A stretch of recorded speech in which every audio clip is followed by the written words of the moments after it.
Alô pessoal, bom dia, boa tarde, boa noite. Professor Leonardo aqui, espero que todos vocês estejam bem.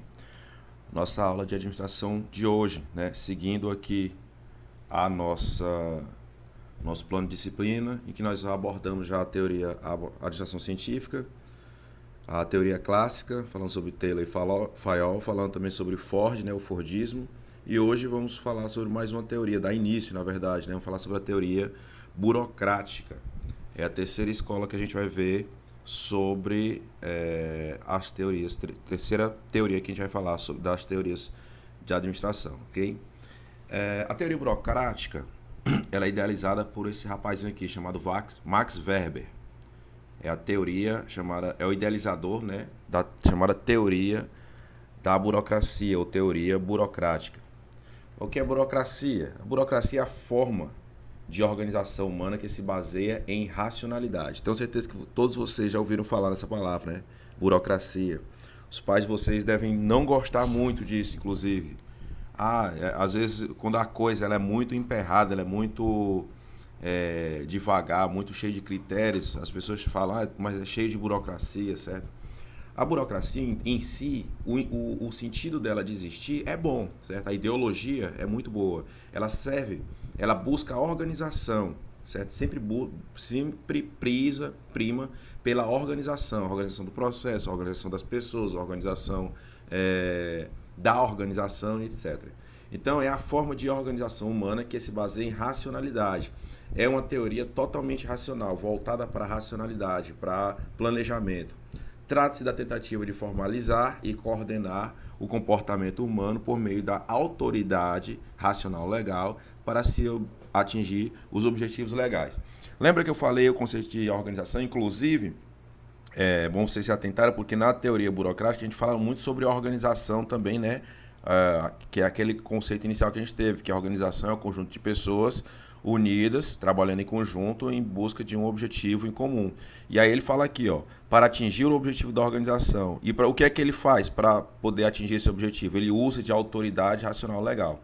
Toda vez também que vocês virem alguma questão, algo falando em que o assunto seja teorias administrativas, e quem fala de autoridade, de hierarquia, de racionalidade, né, de mandar, você está falando da teoria burocrática, ok? Organizações. Para a teoria burocrática, a organização, né, tenham cuidado, pessoal, para vocês também não se confundirem, que às vezes eu falo de organização, aquela lá da função dos administradores, né, planejar, organizar, dirigir e controlar, e organização como entidade. Essa organização aqui, no caso que eu estou falando aqui, é a organização entidade.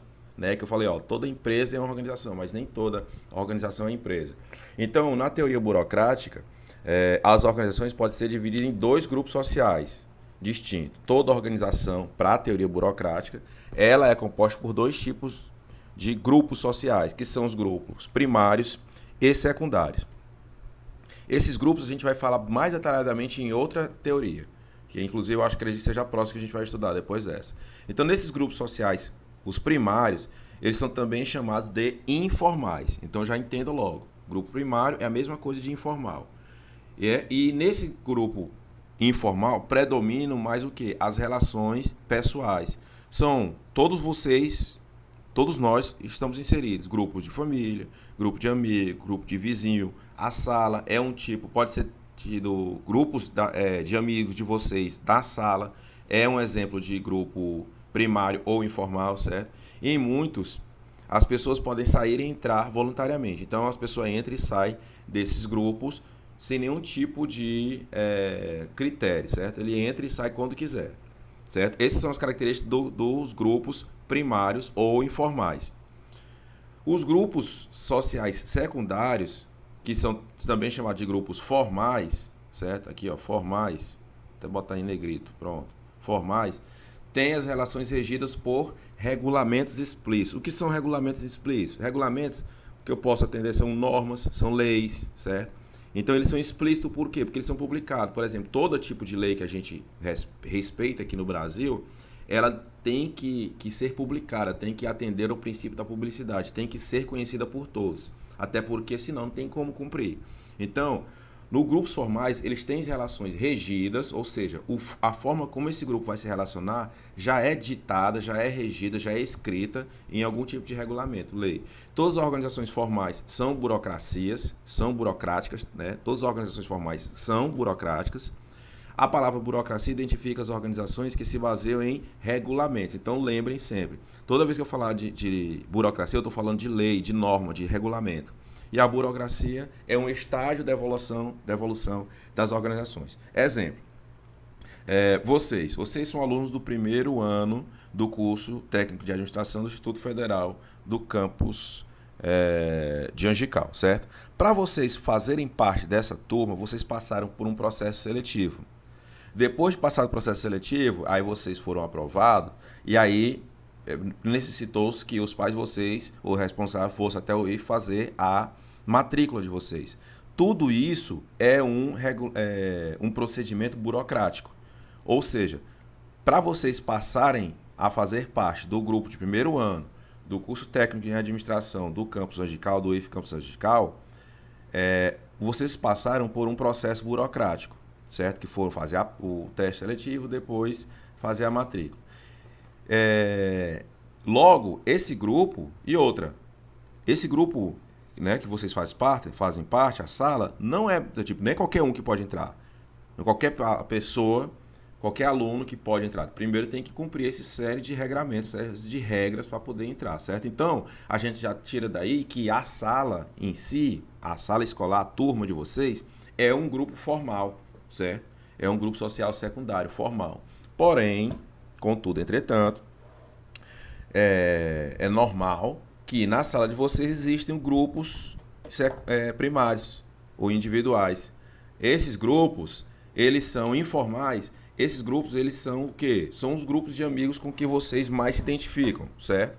O grupo formal seria a sala toda, o grupo informal seria um grupo de amigos de vocês, ok? Tem um pessoal que senta mais perto, que são mais amigos e tal. Então, e outra, para você entrar e sair desse segundo grupo que eu tô falando, né, que são grupos de amigos, não precisa de nenhum tipo de regramento, nenhum tipo de regulamento. Vocês entram e saem na hora que quiser, certo? Então, a sala de vocês é um bom exemplo para a gente falar do que vem a ser os grupos formais e informais. Então, lembre-se, os formais estão sempre ligados a leis, regras.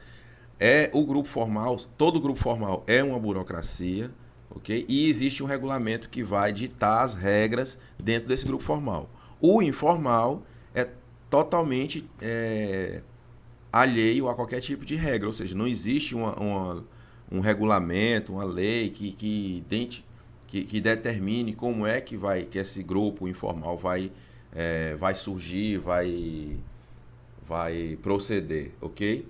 Para ficar bem claro. Então, vamos lá. A gente está falando de teoria burocrática. Na teoria burocrática, ela busca a organização das organizações, certo? Por meio de quê? De regulamento, de leis, de regramento. E aí, a teoria burocrática entende que nessas organizações, elas são divididas em dois grupos, que são os primários, ou informais, e os secundários, ou formais.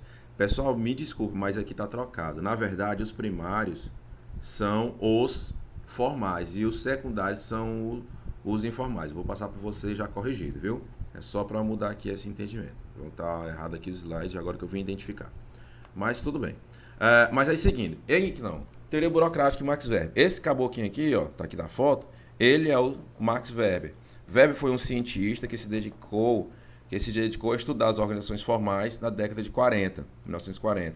As organizações formais baseiam-se em leis, certo? É o que eu já falei isso. Que as pessoas aceitam por acreditarem que são racionais, isto é, definidas por função de interesses da própria pessoa, certo? Então, eu quero que vocês entendam que, na teoria burocrática, as organizações elas se baseiam e elas são geridas por uma série de leis, de regramentos, de normas.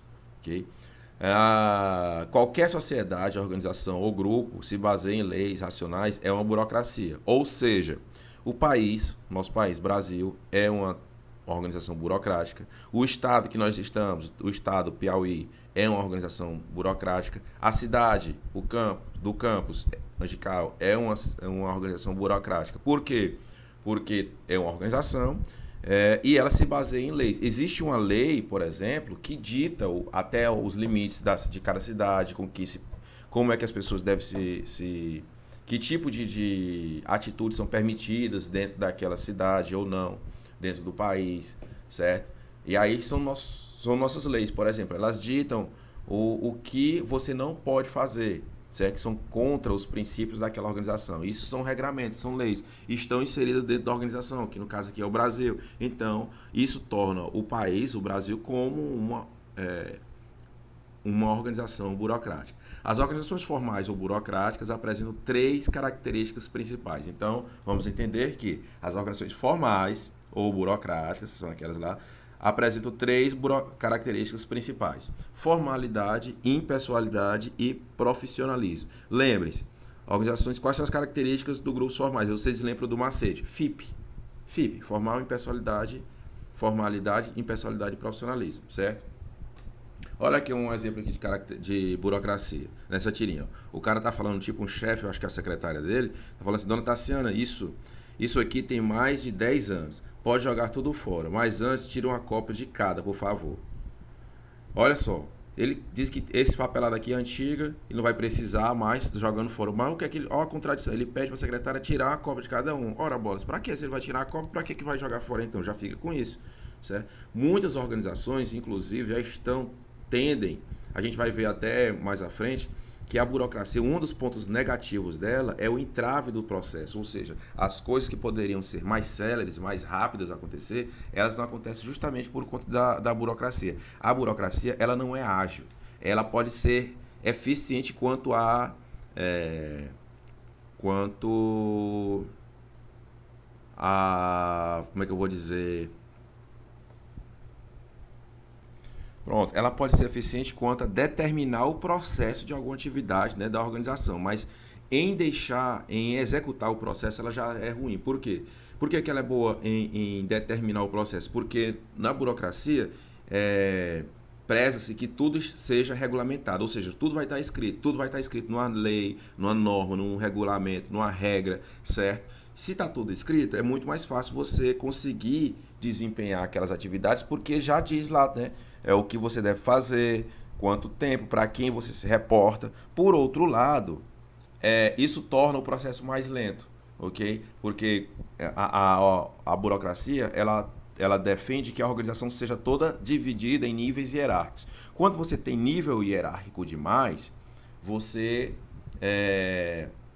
deixa o processo da atividade dessa organização mais lento. Porque aí, imagine, uma pessoa que tem um chefe, que esse chefe tem outro chefe, que esse chefe tem outro chefe, e aí, para poder fazer alguma coisa, tem que pedir permissão de um chefe X e não sei o que, certo? Tudo isso deixa o processo de execução das atividades mais devagar, mais moroso.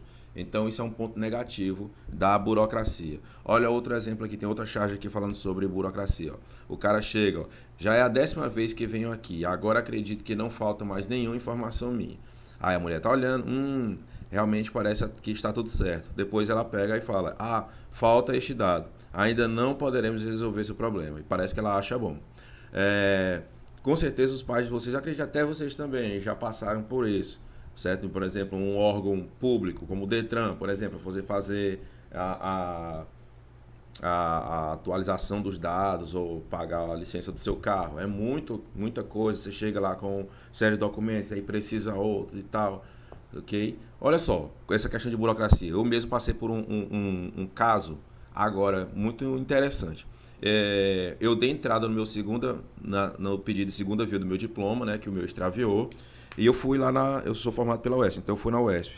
E aí cheguei lá, e o que é que eles pediam? Para pagar uma taxa, se eu tivesse, como eu já tinha, por sorte, já a cópia do diploma antigo, né? Aí eu já levei a cópia, e eles pediam o número do meu CPF e RG, num documento com o número do CPF e RG.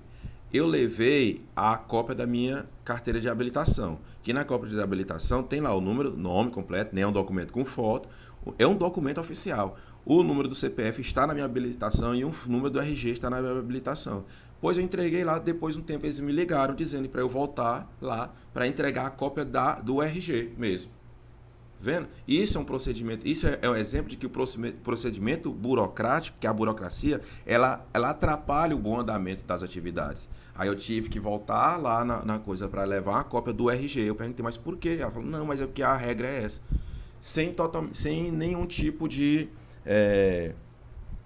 não, eu vou nem dizer funcionalidade, mas não tem nenhum critério. Já que o que eles queriam era o meu número de RG e CPF, então que aceitasse o documento oficial que tem um RG e CPF, não o próprio documento de RG e CPF, certo? Aí, gente, na próxima aula a gente vai falar sobre essas 3 características, certo? Formalidade, impessoalidade e profissionalismo, ok? Vamos ficar até aqui. Atentem-se que eu acabei de passar também a atividade para vocês de gestão de arquivos, certo? A outra matéria. Tem a atividade lá, que é para eu fechar a nota do bimestre e já passar a notinha para vocês, ok? Então, fiquem todo mundo bem, espero que estejam se mantendo seguro e até a próxima semana. Valeu! Qualquer coisa é só entrar em contato.